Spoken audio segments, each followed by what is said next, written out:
do a bit of music. This is good because this won't be as, I think, dense as our film. Well, especially my list. Yeah, let's start with mine because I'm fascinated by. Well, as you may know, I don't really listen to music. No, so or if you're you a do, bit it's done the same for thing I development. listened to 5 years ago. Yeah. And I listened to it on repeat. But what I did listen to this year, I listened to a bit of the Kings of Leon new album, Walls. Yeah. Have they done anything good since their second album? Well, they've got one song. That's what I want to know. One song called Walls. I enjoyed that. The rest of it is just you like the single song. Yeah. When a single's the best song on the album, you haven't done a good album in my books. Yeah. I absolutely agree with that. I 100% agree with that, in fact. If the only standout track on a whole album is your single, then... Yeah, you fucked up. So we're just rendering your list already redundant, Martin. This didn't need to be said. I'm well aware of this. The next one I've written down is James Bay, Chaos and Calm. I've heard one of his songs. I think probably a single. See, one of his better songs is a song called Scars. I think that was a single, wasn't it? Which is it's quite a beautiful song. That's all I've got to say about it, really. So carry on. There's nothing to carry on about. Come on, there's so much more. We're just scratching the surface. Well, that's the surface, and you've hit bone. There's no more skin. That is it. Right. It was right on the shoulder blade, it was. Okay, well... That's my list, guys. Kieran, as a editor of a music website... Yes. Enlighten us. What are the 5 best albums of the year?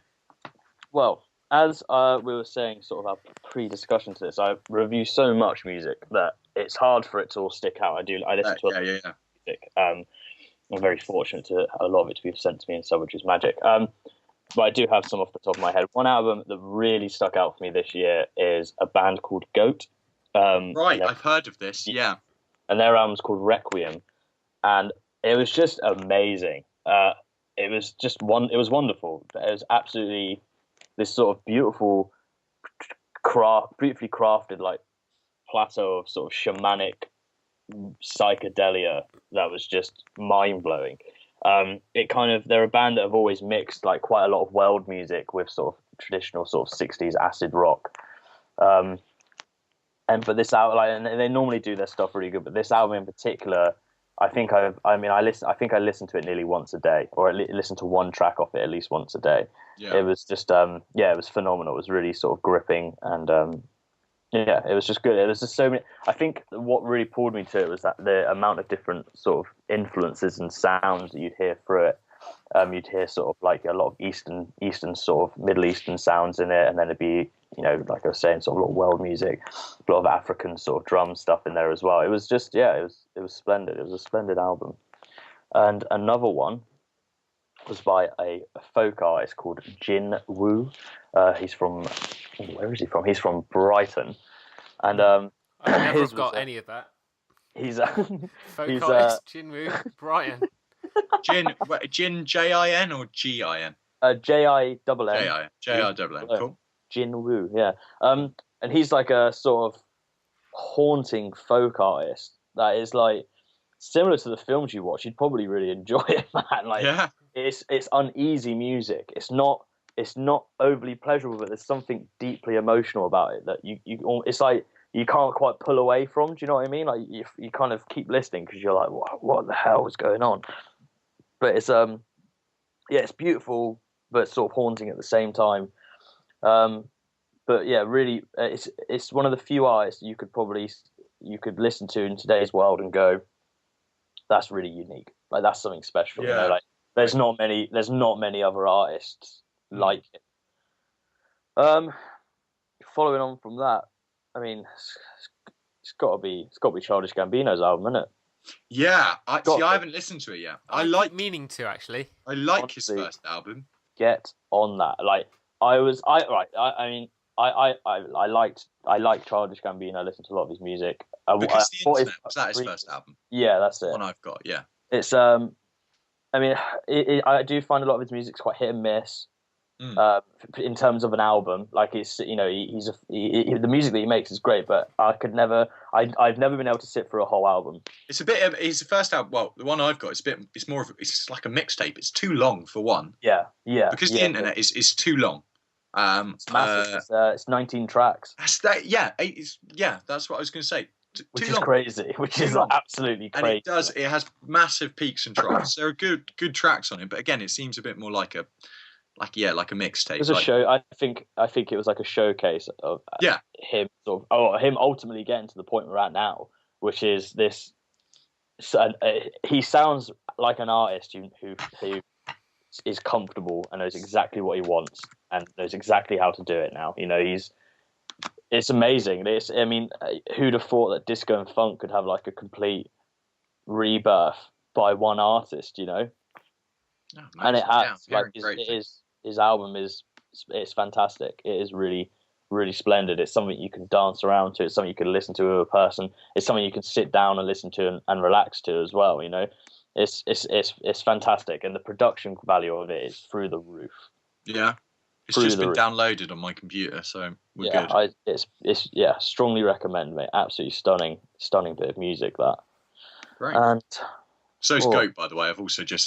I've been meaning to, because I've seen it topping a few of the lists of albums of the year and things I should have checked out, and so that's absolutely high on my list of things to check out.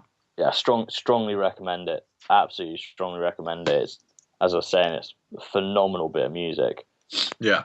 Another one would be Gregory. Oh God, sorry, I need to put a pen down the back of my throat. Then. What are you playing at? I was like tapping it on my cheek and slipped, and it went like right in my mouth. A little insight into the world of Kieran. Yeah, right, sort of being weird, basically. There was a bit of gagging whenever he didn't get it. Yeah. Gregory Alan Isakov. Latest album called Gregory Alan Isakov with the Colorado Symphony. I'm not sure if you're familiar. Not a short title, is it? Gregory. He's an artist very similar to Passenger. In fact, he recently played. I think he's toured with Passenger as well this year. I know he played with him at the Hammersmith Apollo. Sweet. And basically, I've seen you've covered that on your website. Yes, we had. Yeah, we were invited to that actually, which was quite spectacular. Nice. Yeah, it was fantastic. It was it was really good. It was interesting.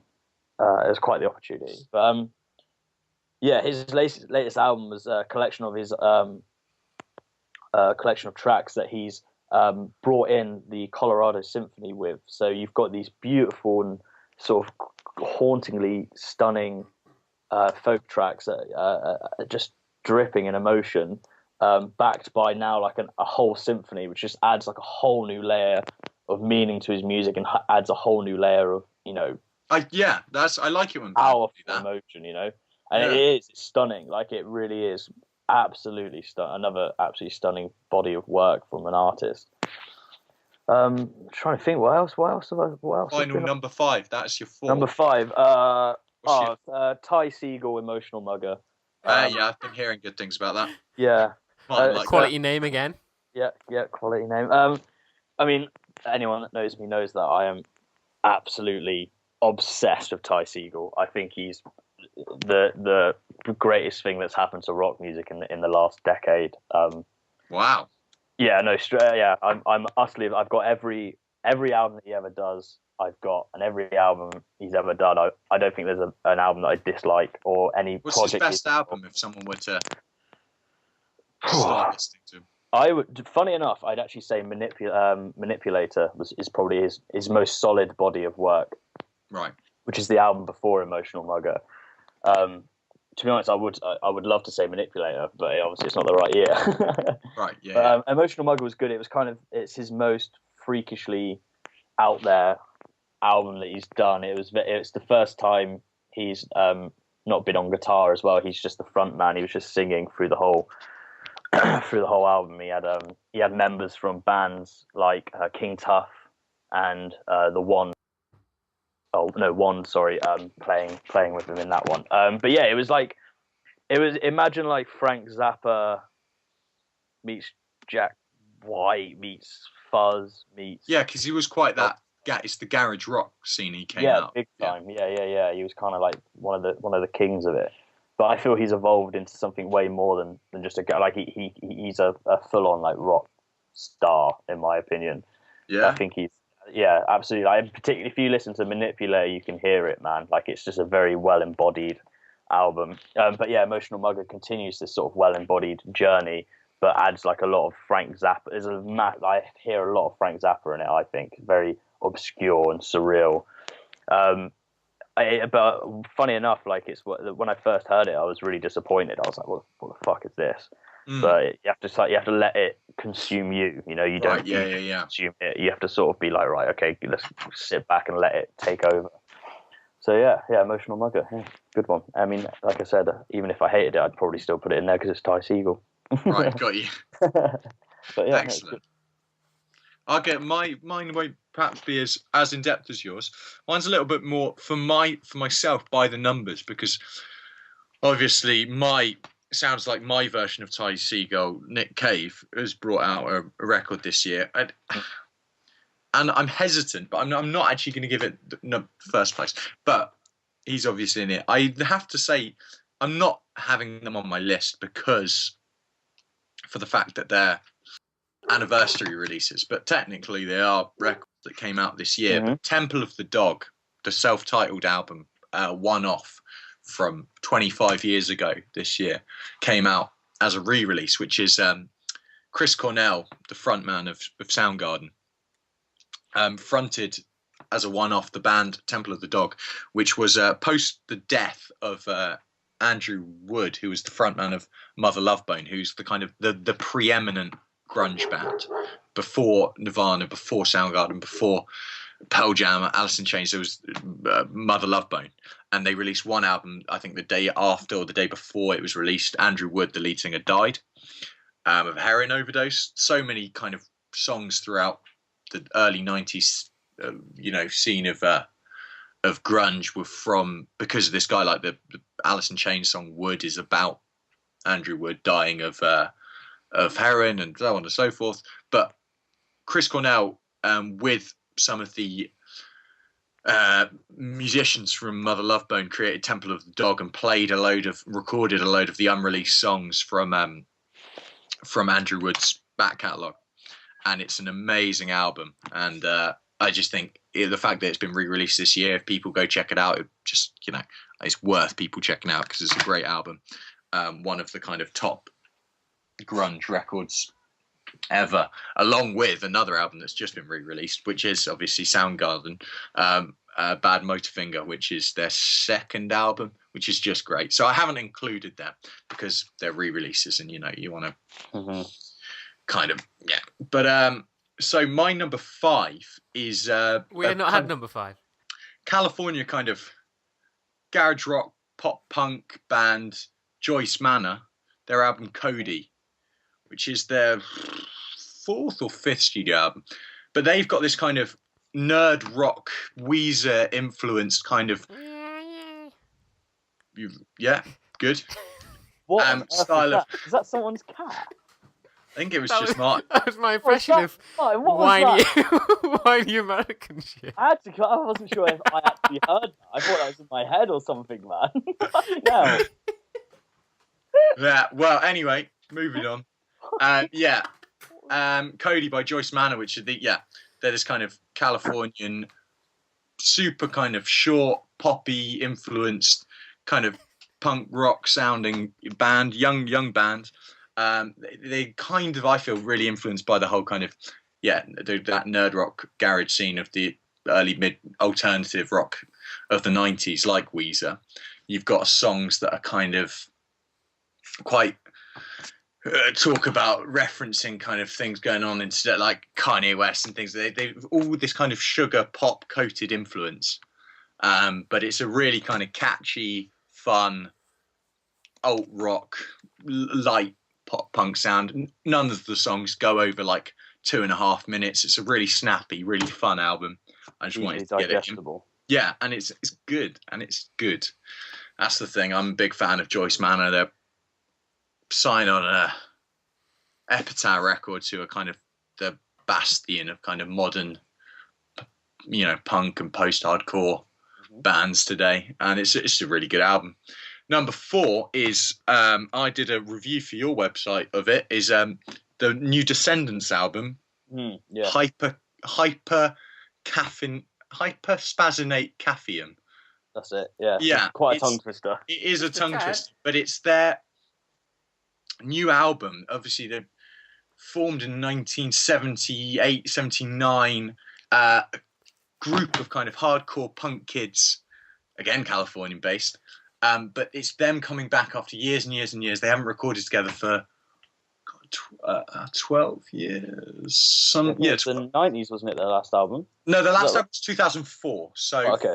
The last album, Cool to Be You. But then in the 90s, they did Everything Sucks. It seems like every decade they show up and remind you how kind of visceral and vital and fun and personal and kind of emblematic of youth and outrage and hate against parents and school and being bullied and picked on can manifest in this kind of music. And it's this kind of super snappy, really fun, big hooks. The songs are all kind of hook-driven punk songs. And it's uncompromising. It's uncompromisingly a bit sappy as well, some of the songs, but you can kind of gloss over that. You've got just absolutely kind of iconic vocals. Milo Uckerman, the lead singer, who's kind of a figurehead of the kind of 80s punk music. Even if you don't know the band, you'd recognise their logo, which is a kind of scribbled caricature of the lead singer. And it's got this, basically, it's just this really warm-hearted album. It's one of the most listened to albums for me of the year. It's just, it's a sweet spot for me in modern music, because it is kind of, it's looking back, and there's a great deal of nostalgia for the 80s and the 90s revival of punk rock, as well as the band. The band went through quite a lot of tumultuous times, with the drummer having a head tumour and a blood clot, the two things that should have killed him. And then blimey, he came back from both of them. So some of the songs are, there's the most catchy song on it, Smile, which is about being able to see him smile after years of not even knowing that he was living with this tumour in his head that was kind of pushing him down. And it's and then it ends on the kind of song like Beyond the Music, which is about their friendship that goes beyond. It's all quite, you have songs that are kind of Victim of Me and Feel This, that are these really kind of punchy, cathartic expressions of this kind of attitude. But then you've also got more, like I say, poppier, sappier stuff. It's their best produced album. It's back with Epitaph, actually, the same people that put out the Joyce Manor records, but these are like at the opposite end of the spectrum. These are descendants of the kind of, punk elite, but they still feel very grounded. They've never gone, perhaps you could see it as they've never, massively developed their sound in any particular way, but it's just a really solid, fun, uncompromising punk rock LP. And I love it. I absolutely love it. It's one of like most listened to. Now I'm saying it, I feel like I should have put it higher, but whatever. You made a mistake. No, because I haven't, because at number 3 is the new Touche Amore record, Stage 4, which again is this kind of post-hardcore, some people might want to say, emo-y, screamo, but it's the most kind of, in a year where obviously Nick Cave's record Nick Cave and the Bad Seeds record came out, which is deeply intertwined with the death of Nick Cave's son. Stage 4 is one of the most emotionally honest and powerful records I've heard in a long time. It's dealing with the kind of the lead singer's mother's death from cancer, and it's the whole album is this kind of breathless exhaling of his guilt and the tensions and his dealing with grief and the unfairness he feels of her life and her death and everything like that. And it's got a bit of kind of prog rock elements. It's a bit more ambitious. It's got some kind of slower songs and things like that. But if you don't know Touche Amore, they're kind of mix kind of poetry with this kind of hardcore music foundation. And it's some of the songs are genuinely quite emotionally devastating, and they deal with the singer's internal frustrations over over the death of his mum. And there's songs like the first single on it, Palm Dreams, which is a kind of big, it's catchy and it's got this kind of melodic hardcore. It's got a hook to it. It's quite, it's mournful, but it's also catchy. And they're an interesting band. It's their fourth record, and they really kind of shone to me in this one. They've always been kind of good. They're very earnest. They're a really earnest band, which you don't often hear in that kind of the superficial aspects of the genre, like of this kind of post-hardcore world. And you perhaps hear influences of stuff like Converge or something even heavier,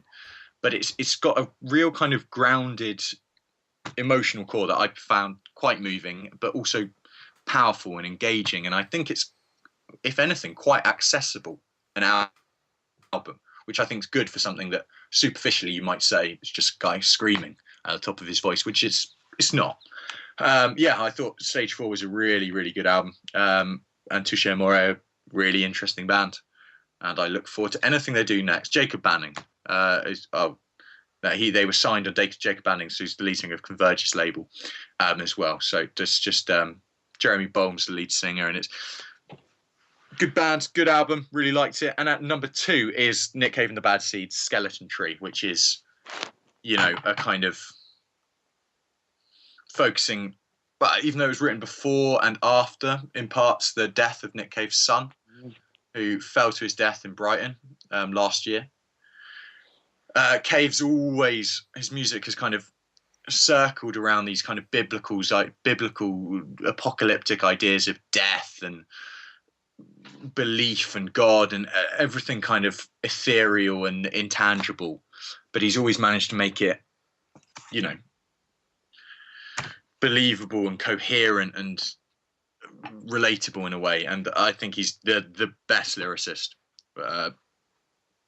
of the age by a mile. He's a wonderment, isn't it? Especially, I can say that quite comfortably now. Cohen's unfortunately passed away. Now Leonard Cohen's gone. I can say that I think Nick Cave is without doubt the best living lyricist. Yeah. I always thought this album is more the kind of a step to the ethereal and ambient that he's done in his kind of his soundtrack work. He actually, incidentally, did the soundtrack to the film that I was talking about earlier, Hell or High Water, which is a fantastic soundtrack, just off point. But it's even more so than Push the Sky Away, which was his last album from 2013. It has this kind of ethereal, yearning core to the album that's even less blues or rock or punk inspired than some of his earlier stuff. And it is absolutely haunting and mesmerizing and sad, but like I say, there's something, and I don't want to sound too wanky about it, genuinely kind of transcendent and absolutely. And it's an album I can only listen to as a whole. As a whole, I have to listen to all 8 songs. It's about the 40 to 50 minute mark, and each song is a compliment and a partner to the previous one. It's like just this, absolutely. And you can never quite. I don't know what it says or what it does or what, but you feel there is this, and more so than any of him and the Bad Seeds albums. It's like you're listening into this kind of ambient cognitive thought process, and the music is part of that. The music is how he rationalizes, it's how he expresses. And I think this kind of encapsulating of that on a record is something quite magnificent to behold. And it's not the kind of, and that's why I've picked for my number 1 something a little bit more upbeat and fun. Oh, which is Tiger Army. And Tiger Army I've been a huge fan of for years, and they seem still somewhat underlooked. Well, they started out in that Californian punk rock revival. There's a theme here. of the 90s with bands like, well, bands like The Offspring, AFI, stuff like that. They were in that scene, but they fused with this kind of new revival of this kind of punk sound. They fused country music and rockabilly, and then a bit of kind of 50s pop music like Buddy Holly and Elvis and stuff like that. And more so, they kind of moved into the genre of psychobilly, this kind of double bass, three-piece band, drummer, double bass, and guitarist and lead singer Nick 13, who's the kind of main creative force behind Tiger Army. They're now playing with a pretty different lineup than they started out with, but this album is simply called V ... which V was the symbol for, it's meant to be, he says, it's meant to be seen, read, not said, the album title. But it's also their 5th album. They've kind of had a numerical structure as the albums, and it's their first for 8 or 9 years, and it's just great. Super tap along rockabilly, much more kind of waltzy, Elvis inspired, a lot of Buddy Holly, but then you've also got kind of shades of Johnny Cash and things like that. The session bassist for our album worked with Johnny Cash for many years, and it's just got absolutely my favorite song of the year, which is called Knife's Edge, which is this kind of absolutely blisteringly epic chorus that I can't help but listen to on repeat. I could listen to that song again and again and again and again and again, and I have. It's this wonderful, wonderful album. If you like kind of 50s pop, but it's also got edge. It's got a bit of both. It straddles the divide of genre. I think it's so great, and Tiger Army are still a really exciting band, and I think more people should listen to them, really. But they are, in a way, obviously, rockabilly country music may not be the most populist music, but they are doing something really, really, it's such an accessible, their most accessible album, their best produced album. It sounds great. Every kind of instrument and level is just so crisp and clear, and it's got a finger clicking tap along tune at the core of it, and it's brilliant. I'd say listen to Tiger Army and you'll have a good time. And that's my number one because that's my most listened to. But it's up there. It's good. It's a good list. I definitely haven't heard of any, apart from Childish Gambino. Haven't heard of any of them. I've got to say as well, because it came up early in the year, and it's definitely not going to be in anyone's top of the year list. But I've got to mention that I'm a big fan of Blink-182's most recent album. In terms of an album that I didn't think would be, and has since become one of my most listened to albums of the year, Blink-182's California is right up there. It's almost a bit of a shame to say, but I really, really like it. Is that, like I say, it's not going to be on anyone's top 5 in the year list. It's far from I've still got, NoFX most recent album was great and things like that. My album is, but Blink-182's most recent album is surprisingly very listenable. It's got a lot of shit on it. It is very catchy in parts. It's got some songs. It's got a good 2 or 3, 4 songs on it that I have listened to throughout since it came out, and a lot. I think it's because it sounds very. I mean, they're obviously clever enough to realise that people want the old Blink back. Yeah, it's totally derivative. It is totally incestuous and derivative. Yeah, it's just a bit of me. I don't know. I want to like him, but I can't help thinking that Tom DeLonge isn't there. And it's not Blink about Tom DeLonge. Yeah, but he's a dick. He is. He's a fucking fool, but he's still an integral part of the band. Yeah, no, you're true. It's true. But with that said, it was considering the circumstances and what sort of band they are, it was a good album. It was all right. They did okay. Will I listen to it loads? No. But there's a couple of tracks in there that I'll bang on now and then.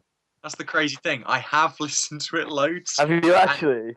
Yeah, I still go back to it. It's honestly, I'd say probably just behind Tiger Army. It's one of my most listened to albums of the year. If far from one of my favourite. But I've got to acknowledge, this is the thing, I just feel I've got to acknowledge that it is one of my most listened to albums. And Yeah, I have a soft spot because I can never remember which one it was, but my first ever CD I had bought for me was either Carousel, Blink's first EP. Oh, wow, it's an album length EP which had the there's Buddha, which Carousel was the opening track on it. Sorry, the original version of Carousel, the original recording that I still prefer to the later one. But and the Offspring's fourth album, Ixnay on the Ombre. Those were my first two records, so I always will have a soft spot for hearing something that sounds like Blink 182. I'm the same with Offspring, man. Like when I was younger, I pretty much wanted to be like Dexter Holland. Like I used to spike my hair up like him and everything, man. Offspring is legit my favorite bands. I feel Offspring they've definitely since 2000 and last really good album was 2001, but since like 2003 Splinter, they've done nothing particularly memorable or impactful or progressive. But on account of their early work alone, I still really, really rate them and always will. Their early work's fantastic. Smash, their third album. And you know it's the most successful independent record of all time. I didn't know that. It was still on an indie label. It was before they went to... You did, sorry, yeah. But, God, they're brilliant. I love them. I love Offspring. So no, I didn't know that. Oh, man. You didn't know that? Yeah, I had no idea. That's sick. That's really cool. Yeah. I didn't know idea. I still love that. And that record, their first 4, 5, 6 even EPs were LPs were great. I really like. Yeah. Well, that's some pretty interesting music and films on there. You could sound less genuine. Oh, come on, man! You give me that. It's like you're a soundboard. Yeah, well, that's some pretty interesting music right there. Well, gang, we've had another good podcast this week. This is Martin signing. Thanks for joining us. If you just want to hit the subscribe button on the bottom there and give us a thumbs up. But seriously though, do subscribe. But no, please do subscribe. Please. I want them to invite me back on again, and because I've had such a good time. So where can we find you? Me? Plug yourself. Plug myself. You can find me in my house. Most times. The postman does. If you did enjoy what I had to say about many things, about the variety of subjects we spoke about. Don't say if they did. You can find me at Clunk Magazine. If you just hit that into the Google search, you'll find the magazine itself. And if you type it in on Facebook, you'll find our Facebook page. And same with the Twitter, actually. In fact, if any of you just type Clunk Magazine, you'll find us anywhere. And that's CLUNK mag. CLUNK magazine. Yeah. That's kind of where I voice all my stuff in my life. So yeah, you do your thing. Well, worth checking out. Yeah, it is. We're good at what we do, we think, and we're getting better. Well, that's the plan. Yeah. I'm looking at a parakeet. Cool, man. And on that note, we're gonna come back with you guys for round 2, and we're gonna talk about the games. We're gonna talk about the TVs and the world as a whole. Mm-hmm. Yeah, we are. Fucked up world that we now live in. 2016 has been a rough ride. Rough riding. Some people like it rough riding. Yeah, I mean, I'm a rough rider, like the hip hop group Rough Riders. Cut that bit out, man. That's staying in there, son. That's haggard. You gotta get rid of that. You gotta get rid of that. Oh. All right, let's end this, guys. It's been good talking. Yes. Signing out. See you later, guys. Yeah, bye.